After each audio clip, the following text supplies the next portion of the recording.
British সরকার গেল, পাকিস্তান সরকার গেল, কোন সরকার কোন ওলির গায়ে হাত দেয় নাই। আর তোমরা ওলির মাজারগুলোকে যেভাবে শুরু করে দিয়েছ, এমন অসুখ হবে যে অসুখ তোমরা ডাক্তার খুঁজে পাবা না। এক মুরব্বী বলেছিল, আমি যদি কোনোদিন প্রধানমন্ত্রী হয়ে যাই, শাহজালালের মাজারকে লাথি মেরে ভেঙে ফেলবো। পায়ে এমন অসুখ হয়েছে, সিঙ্গাপুর যায় পা কেটেছে।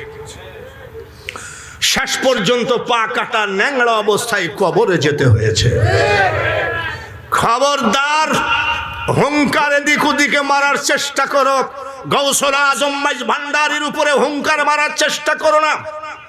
শহর কুতুব আমানত শাহ মাজারের উপরে হুঙ্কার মারার চেষ্টা করো না, সর্বনাশ হয়ে যাবে।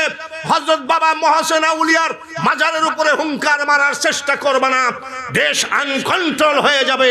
এই দেশে শেষ পর্যন্ত তোমরা যে বলো শিরকি মাজারে হয়, তোমরা যে পূজায় যাইয়ে যে গীতা পাঠ করতেছো, মাজার ভেঙ্গে দিলা তোমরা।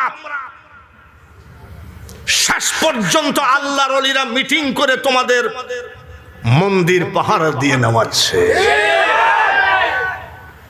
ঠিক কিনা? সেদিন দেখি রাস্তা ঝাড়ু দিচ্ছে হুজুররা। কি ব্যাপার? বলে হুজুরদের ডিউটি ঢাকার রাজধানী পরিষ্কার রাখা। তোমরা যদি বুঝতে পারতাম যে কোন ভুলের কারণে আজকে তোমরা ঝাড়ুদার হয়েছো।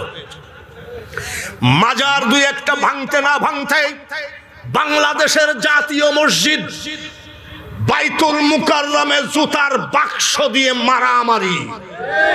জোরে বলেন ঠিক কিনা?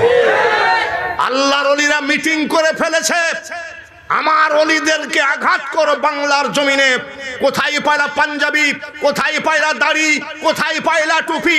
তোমার মাও ধুতি পরেছে, তোমার বাবাও ধুতি পরেছে।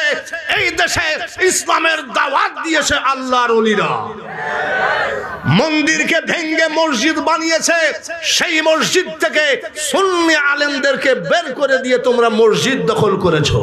ওই পাগল গাঁজা খায় আর কয় ভজনে তার নাই মজুরি, দলিলে সাপ লেখা হয় পারে কে যাবি নবীর নৌকাতে আয়। গাঁজা খেলে হবে কি? নবীর পথে তো আছে, নবীকে তো মানে।